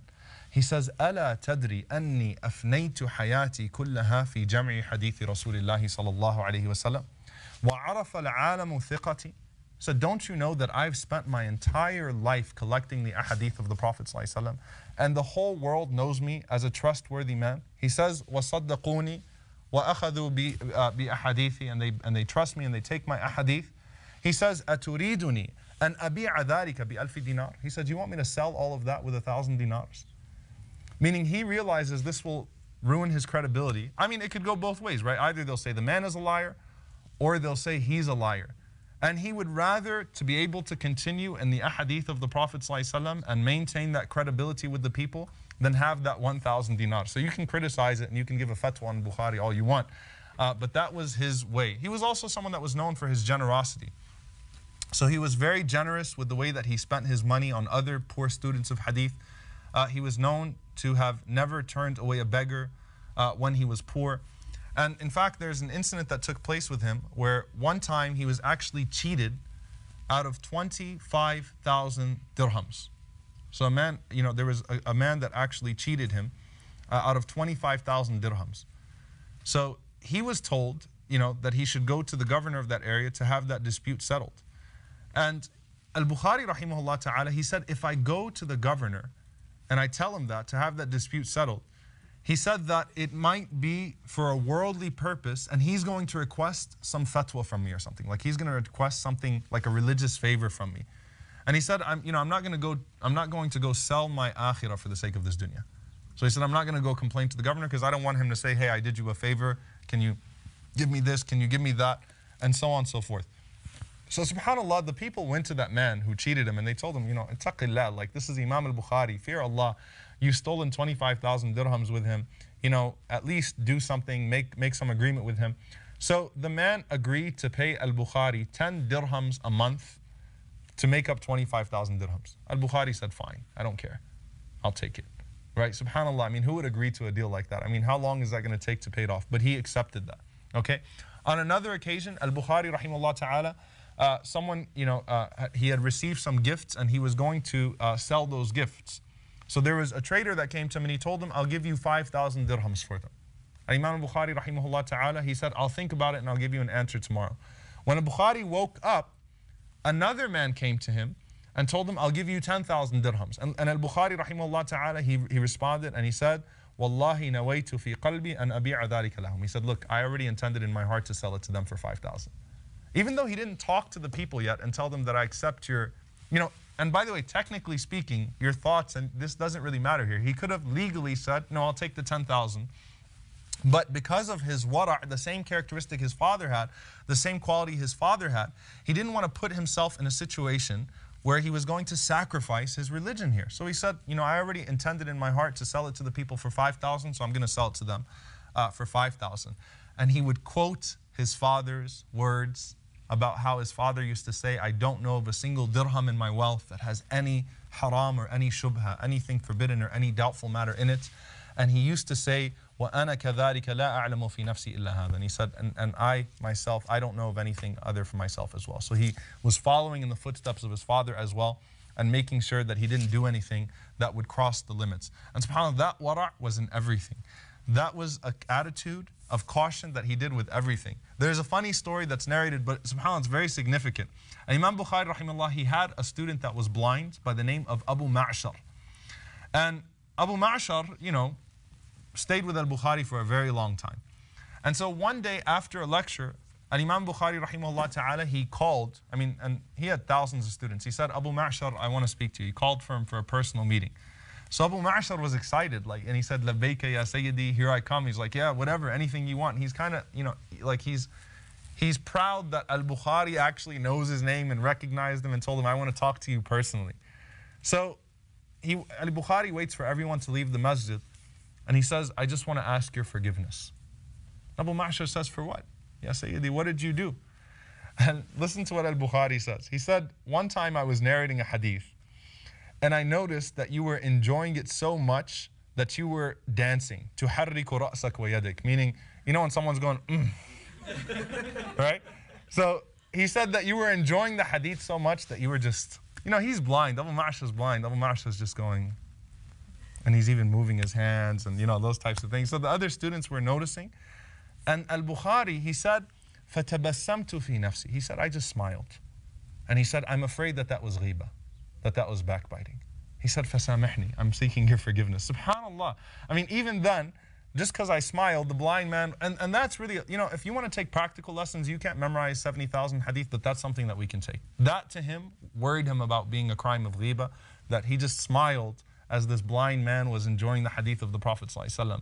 And he's asking and begging him for forgiveness. And Abu Ma'shar said, Anta fi hil yarhamuka rabbuk. He said, yes, oh my Sheikh, don't worry about it. May Allah have mercy on you. That's why you sought my forgiveness. But to Al-Bukhari, that was significant. So those are some of his personal qualities, his personal attributes. Just quickly, inshallah ta'ala, what else does he distinguish himself in? He's also a scholar of fiqh. He's also a scholar of jurisprudence. And it's very, very rare in history to find a person who's a scholar in hadith and a scholar of fiqh. There are very few people that could master multiple Islamic sciences, right? There's a very famous saying that the fuqaha, the jurisprudence, the jurists, they used to say to the scholars of hadith that you are the pharmacists and we're the doctors. You guys write the prescriptions, we take the hadith and we learn how to apply them. There are very few people that could combine both of them.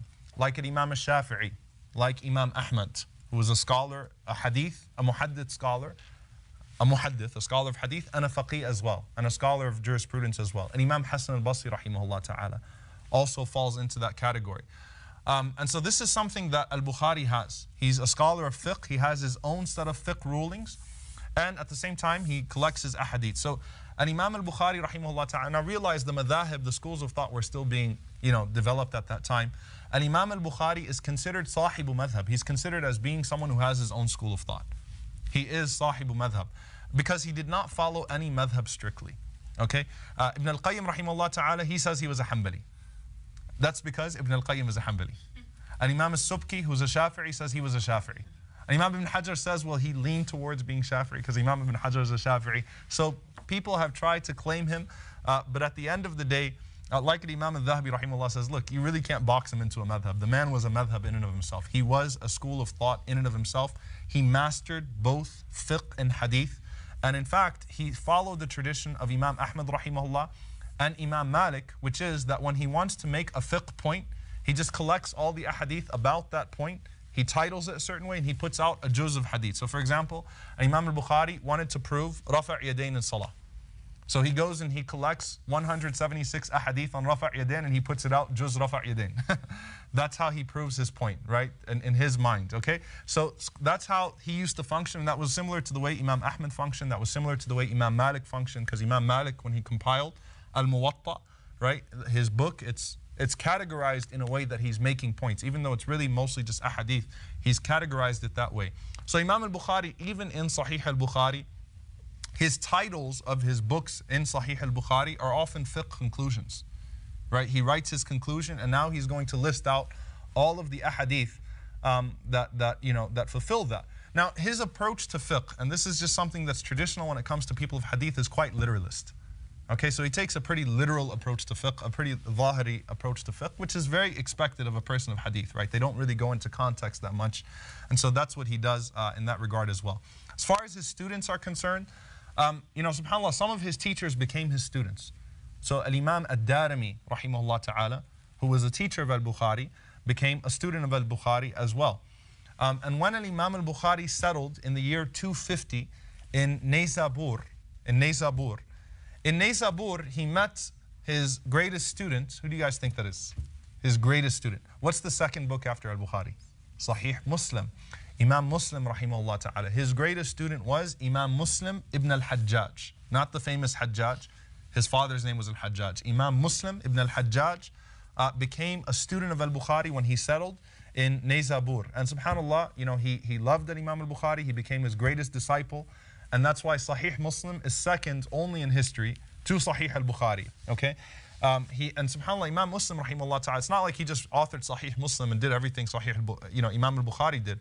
Imam Muslim tried to go to the teachers of Imam Al-Bukhari and also compile those ahadith with the shortest chains possible to have the strongest authenticity. And there's a collection called Al-Lu'lu' wal-Marjan. Al-Lu'lu' wal-Marjan, which is pearls and jewels. And those are the ahadith that Imam Al-Bukhari and Imam Muslim agreed upon. And those are the absolute most authentic ahadith, obviously, if they both narrated those ahadith. So Imam Bukhari, rahimahullah, that's his greatest student, but he had 90,000 students. There are 90,000 students that can be traced to Imam Al-Bukhari. You have Imam Muslim, you have Imam At-Tirmidhi, Abu Isa At-Tirmidhi, who was the first one to put the grading system, a more complex grading system to hadith. You have an Imam An-Nasa'i. You have the two Razis, Abu Zur'a al-Razi and Abu Hatim al-Razi. You have an Imam Ibn Khuzaymah, who also authors a Sahih. Essentially, all of the great scholars of hadith after Imam Bukhari are his students, right? They all surrounded him and they all became his students. And, and all of them testified that this was the most knowledgeable teacher that they ever met. Imam Muslim said, I've studied with scholars of hadith, I've studied with the teachers of Al-Bukhari, no one like him. Ibn Khuzaymah said, there is no one that has ever walked the face of the earth more knowledgeable in hadith than Muhammad ibn Ismail. So every prominent hadith scholar said something about him. Now I want to answer a common, Orientalist notion that's put out there. Al-Bukhari is 200 years after the Prophet ﷺ. Ahadith were not collected until Imam Al-Bukhari came around. How can we know of their authenticity? Actually, ahadith were collected well before Imam Al-Bukhari, even in the time of the Prophet ﷺ. Abdullah bin Amr bin As radiallahu anhu wrote with the permission of the Prophet ﷺ close to 1,000 ahadith, as-Sahifa as-Sadiqa, what's known as the Sahifa as-Sadiqa. Abdullah ibn Abbas used to write ahadith. Abdullah ibn Mas'ud, his son Abdurrahman, used to write ahadith. Omar ibn Abdul Aziz collected ahadith in his time. And Imam Malik rahimahullah ta'ala wrote Al-Muwatta. And Al-Muwatta was considered the most authentic book in the world after the Quran. So Imam al-Shafi'i said, Al-Muwatta is the most authentic book in the world after the Quran. Then after Al-Bukhari was authored, and Imam al-Nawawi rahimahullah said, by consensus of the scholars, Sahih al-Bukhari replaced the Muwatta of Imam Malik rahimahullah ta'ala. And there were many other collections of hadith. There was the Musnad of Abu Dawood al-Tayalisi. There was the Musannaf of Abdul Razzaq.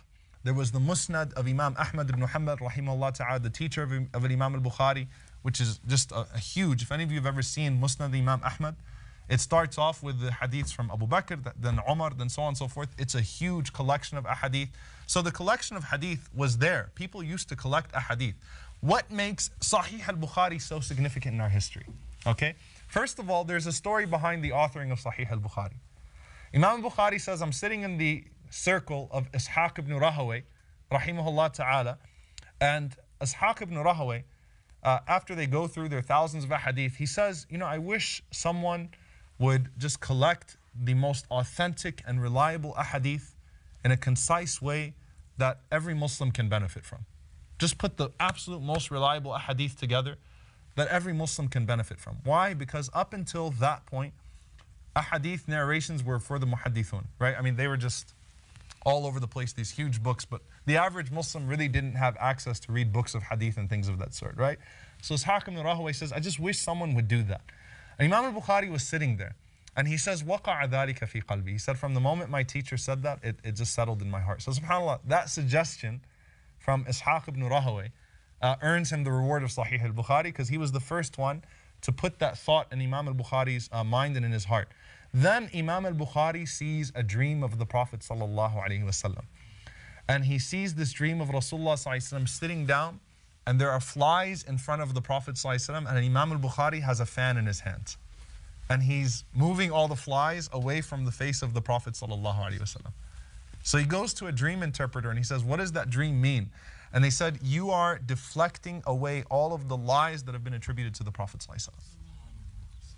So Imam Bukhari was clearing those. And subhanAllah, that's significant because you compare that to a dream, because the ulama say the Prophet ﷺ was saved in body and in teachings twice, and both on the basis of dreams.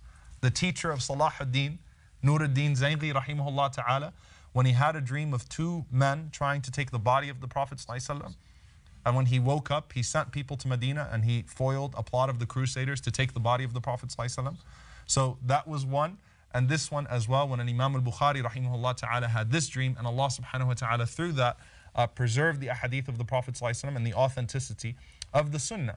Now, when did he start writing Sahih Al-Bukhari? At the age of 21 years old. So Sahih Al-Bukhari starts at the age of 21 years old. He went through 600,000 ahadith. He went through 600, this is how he's going to go through the process of elimination. 600,000 ahadith. He goes through and he finds the absolute most authentic ones to a degree of rigorous authenticity, to a point that not a single person would ever question these ahadith. He makes ghusl, he puts on perfume, he puts on his best clothes, and before he places a single hadith in Sahih Al-Bukhari, he prays 2 rak'ahs of istikhara, asking Allah subhanahu wa ta'ala for guidance. So that means there are over 7,000 hadith in Sahih Al-Bukhari. That means that's at least 14,000 rak'ahs of istikhara before placing those ahadith in this compiled work, the full name of which is Al-Jami' Al-Sahih Al-Musnad Al-Mukhtasar. I expect all of you guys to memorize this now. Al-Jami' Al-Sahih Al-Musnad Al-Mukhtasar min hadithi Rasulillahi sallallahu alayhi wa sallam, or min umuri Rasulillahi sallallahu alayhi wa sallam wa sunanihi wa ayyamihi. All right? Can you guys repeat that? Al-Jami' Al-Sahih Al-Musnad Al-Mukhtasar min hadithi Rasulillahi sallallahu alayhi wa sallam wa sunanihi wa ayyamihi, which means the abridged collection of authentic ahadith with connected chains regarding the sayings of the Prophet sallallahu alayhi wa sallam, his practices and his times. Now, after he compiles this work, here's what he does. He sends a copy to Imam Ahmad ibn Hanbal, to Ali ibn al-Madini, to Yahya ibn Ma'in. So he sends it to the 3 most prominent hadith scholars of that time to be checked after he finishes compiling this. After these 3 great hadith scholars went through it, they sent it back, and between the 3 of them, they disagreed with him on 4 ahadith. And then Imam Al-Uqayli said that Al-Bukhari was actually right and they were wrong. So Al-Bukhari proved that those ahadith were also of the highest degree of authenticity. So subhanAllah, so this is connected also to the previous generation, because they checked it. The great scholars of hadith, even before him, the older ones, they checked it. And this book became so important to the ummah that and Imam Al-Marwazi, rahimahullah ta'ala, Imam Al-Marwazi is one of the greatest Shafi'i scholars. He said that I saw a dream of myself, and I was sleeping, and he said I was sleeping in front of the Kaaba. So he's actually asleep in front of the Kaaba, and he sees a dream while he's asleep in front of the Kaaba, and he sees the Prophet sallallahu alaihi wasallam, and the Prophet sallallahu alaihi wasallam says to me, Ya Aba Zayd, O Abu Zayd, ila mata tudarrisu kitab al-Shafi'i wa la tudarrisu kitabi. How long are you going to teach the book of an Imam al-Shafi'i without teaching my book? All right. So Abu Zayd says, I said, Ya Rasulullah, awalaka kitab, do you have a book? And the Prophet ﷺ said, yes. He said, and what book is that? He said, Al-Jami' Al-Sahih li Muhammad ibn Ismail. Go teach that book. So Abu Zayd continued to be a great scholar of the Shafi'i madhab, but he went and he became a scholar in the Sahih of Imam Al-Bukhari as well.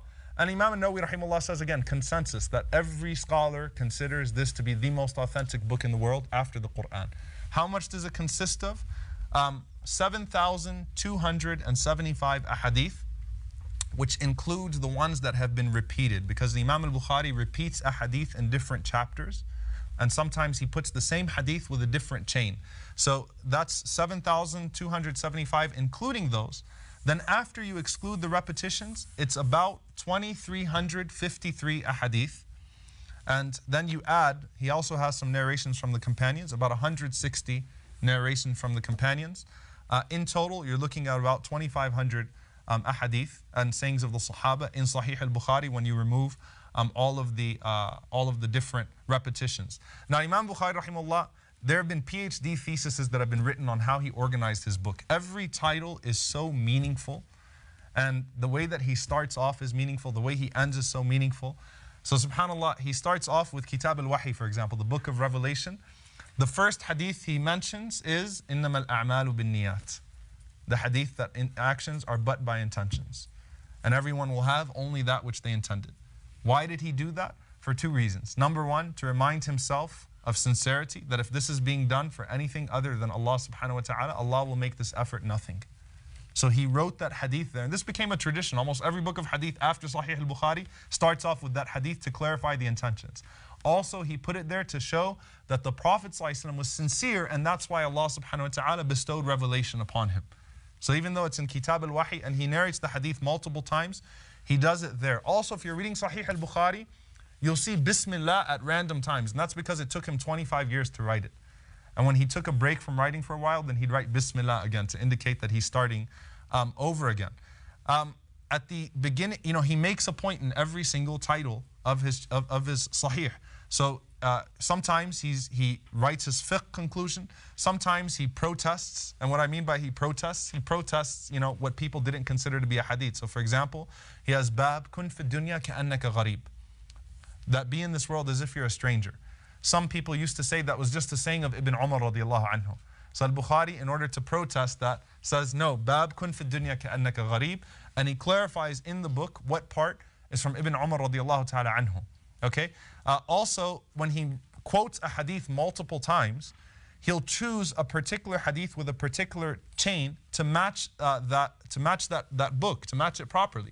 So for example, in Kitab al-Wahi, in the book of Revelation, he uses the hadith, إِنَّمَا الْأَعْمَالُ بِالنِّيَّاتِ, but he uses the best person from Quraysh, because it's in Revelation, so it's Mecca period, so he wants to have someone that's from Mecca, that's in that particular chain, and who's Qurayshi to represent that hadith in that particular spot. Then when he gets to the Madani parts, when he narrates a hadith that's in Medina, or talks about a chapter in Medina, he'll use Madani narrators in that sense, right? So, subhanAllah, it's a science in and of itself, how he titles his different books, and how he makes his points, and it's brilliant, subhanAllah. So right now, if you study, for example, the second book, which is Kitab al-Iman, the book of faith, Al-Imam al-Bukhari wanted to make a point that faith includes al-qawl wal-fi'l, words and actions.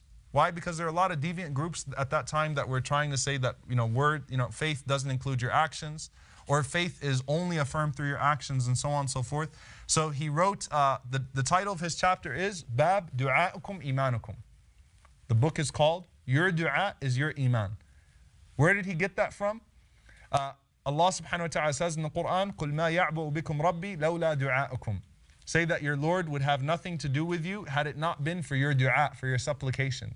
And Ibn Abbas radiallahu anhu says here, du'a'ukum means imanukum. Du'a'ukum means your faith.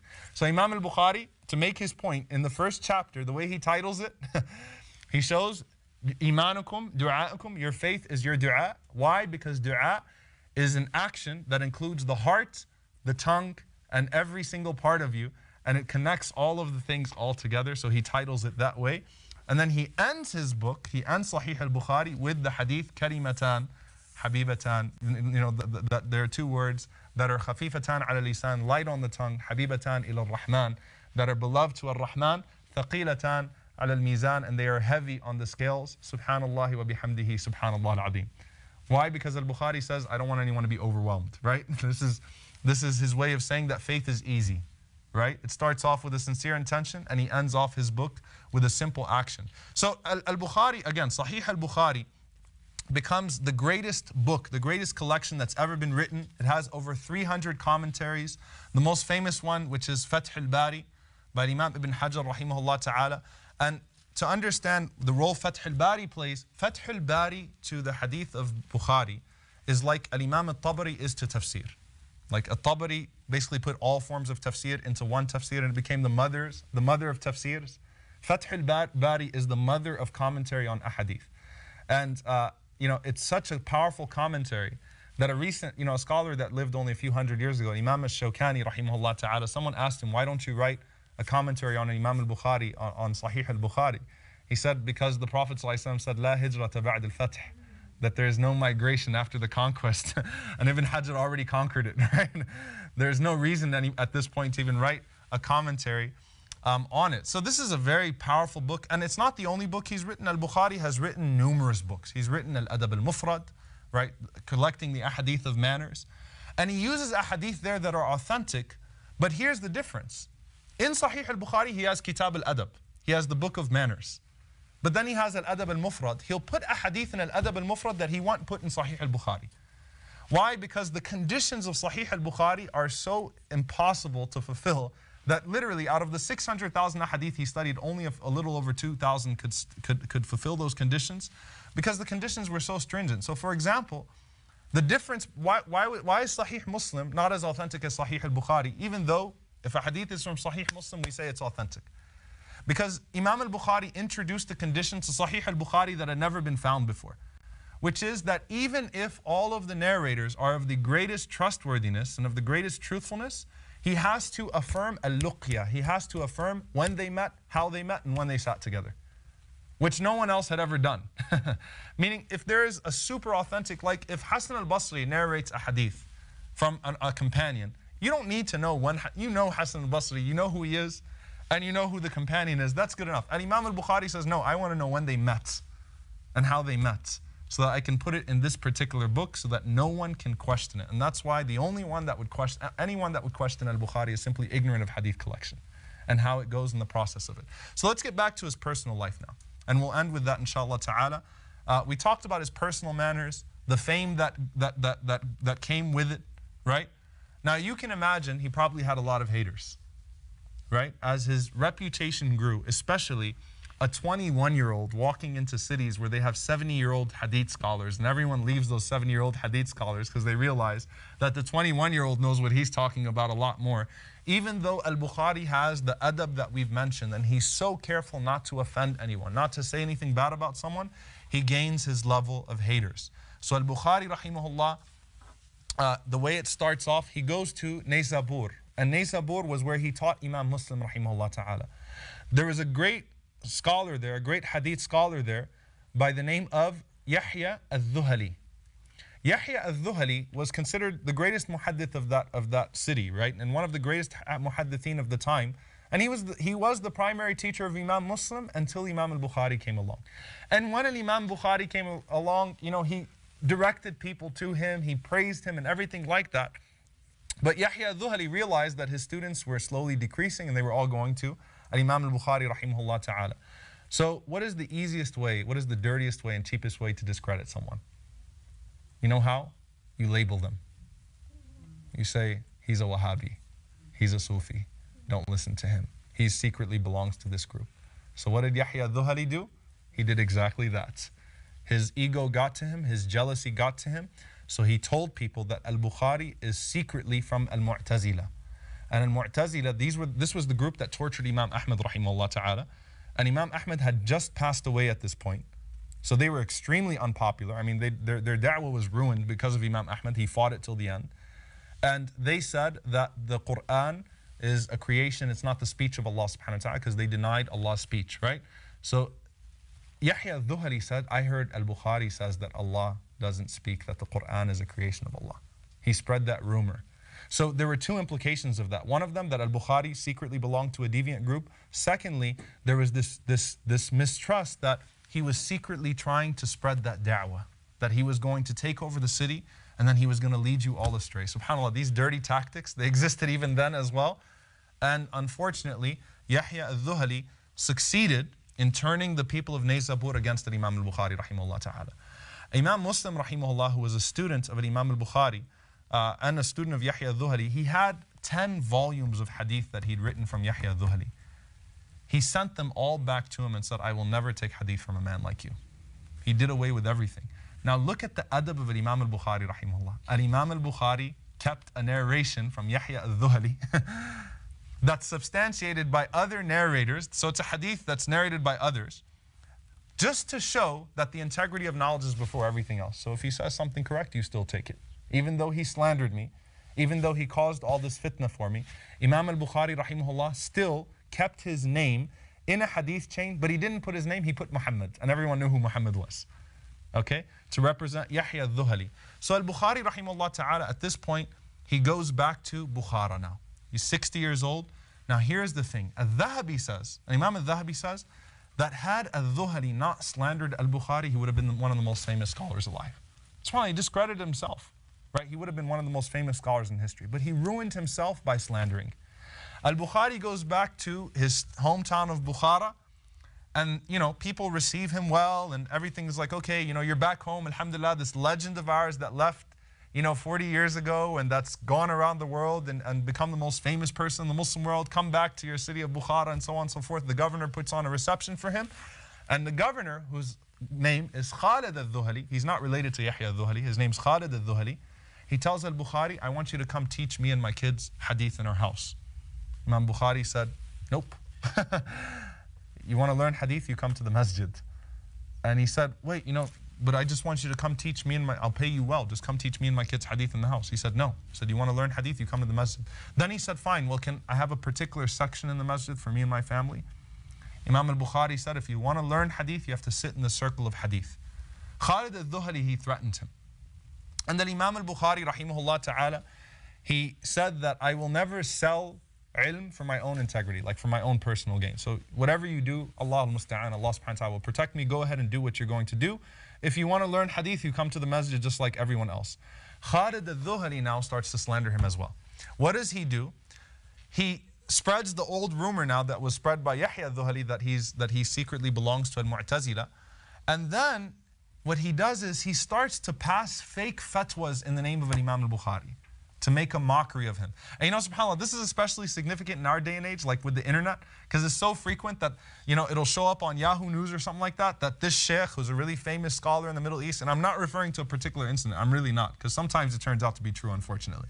But many times, like this Sheikh gave this fatwa, and it's a mockery, and everyone circulates it and makes fun of the Sheikh and so on and so forth. What did they do to Al-Bukhari? The same thing. Al-Dhuhali, he goes to another Sheikh, and this shows you that ego is there, by the name of Hurayth ibn Abi al-Warqa. I'm sorry. And he says to Hurayth, listen, you start discrediting Al-Bukhari, I'll put you in a position where you'll be the mufti of the city. You will replace Al-Bukhari in the city. So what did they do? They started to spread false fatwa in the name of Al-Bukhari and ridiculous fatwa. And so, they made the first fatwa they spread that went viral. They said that Al-Bukhari says that if you drink the milk of a sheep, then that sheep is mahram to you, right? Because like the breastfeeding rules, so they said Al-Bukhari is ridiculous. He says that the rules of rida'a actually apply to sheep as well and goats as well. So they spread that rumor about him. And so people started to say, Sami'tum, did you guys hear Akhir Fatwa al-Bukhari, the last fatwa that Al-Bukhari gave?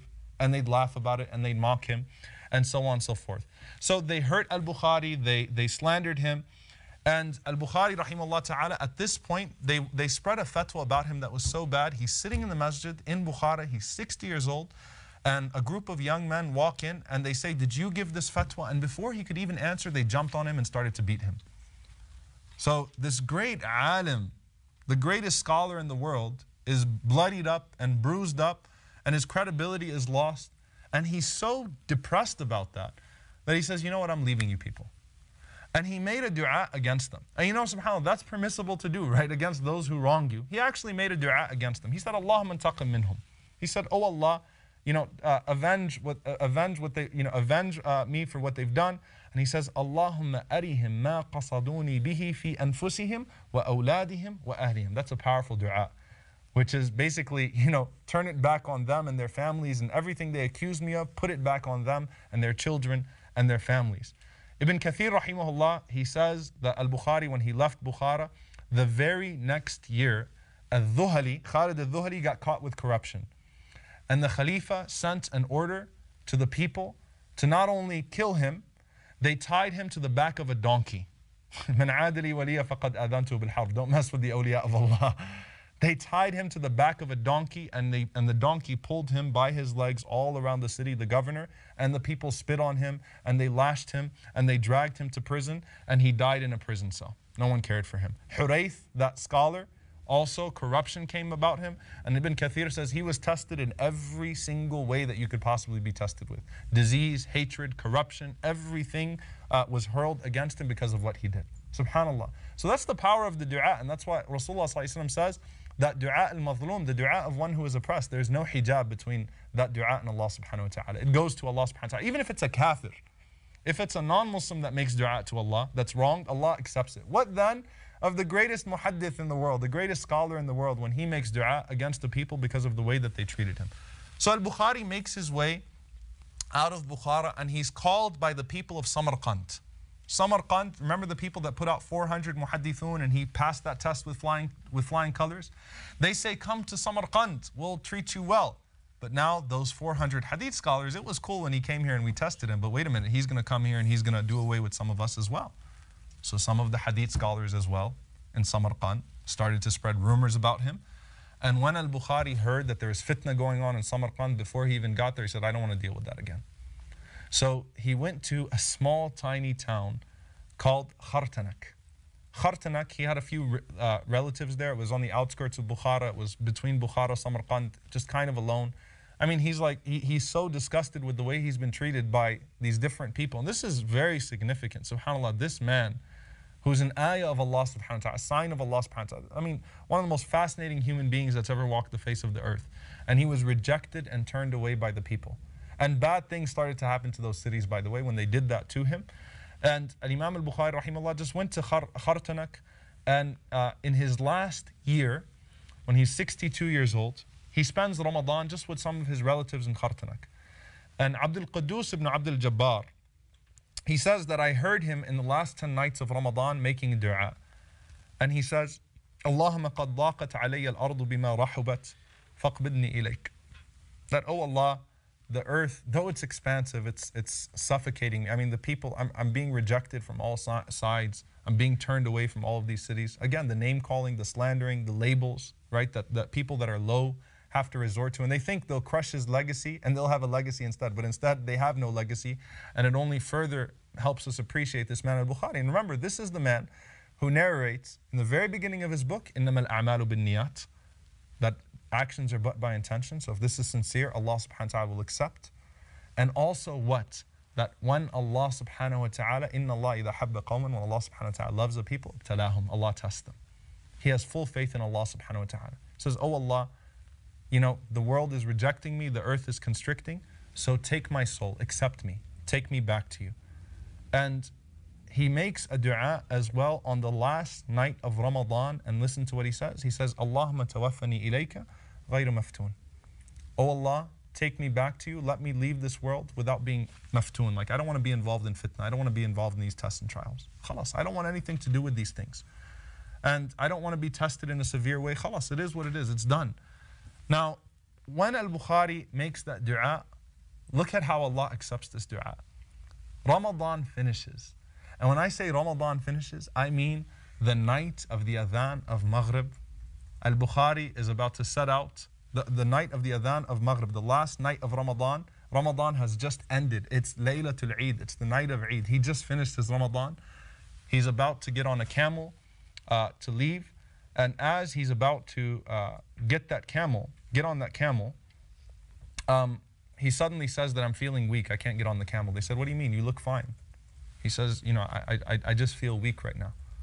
And he started to vomit, and he started to sweat. He developed a fever, and he died literally right after Ramadan finished. SubhanAllah. As he was about to make his way to Samarkand and to give it another shot. Shunned by people, rejected by people, just with a few relatives around him, this man passes away. And subhanAllah, this is very significant because his brother saw a dream that night. And his brother saw a dream of the Prophet ﷺ standing with some of the Sahaba, and the Prophet ﷺ was waiting. Like the Prophet ﷺ, the Sahaba are trying to move and the Prophet ﷺ is waiting. And so his brother says that the Sahaba said to the Prophet ﷺ, you know, man tantadirun, who are you waiting for? So the Prophet ﷺ responded, Nantadiru Aba Abdullah Muhammad ibn Ismail al-Bukhari. We're waiting for Muhammad ibn Ismail al-Bukhari. We're waiting for Imam Bukhari. That's the night before he passed away.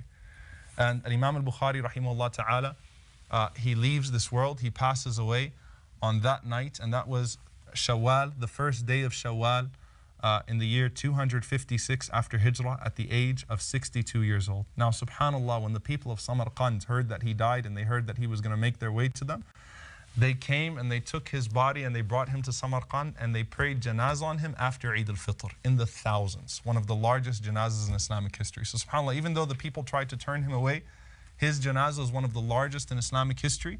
And when they went to open his grave, which is now modern day Uzbekistan, still the grave of Imam Bukhari, there are unfortunately a lot of rituals there too as well. But when they went to open his grave, they had a strong scent there, a strong scent of musk that was there. Until today, that scent is there. Until today, the grave of Imam Al-Bukhari rahimahullah has a strong scent to it. And this is Imam Al-Dhahabi rahimahullah says, he actually quotes all of the years that people went to visit and they documented the scent is still there. The smell is still there. The smell is still there.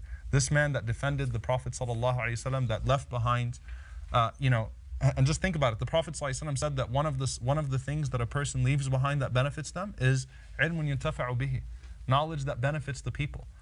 At what moment on earth is a person not narrating a hadith of Al-Bukhari, Imam Al-Bukhari rahimahullah ta'ala? At what point in earth is a person not saying Rawahu Al-Bukhari, a scholar or a regular person or so on and so forth?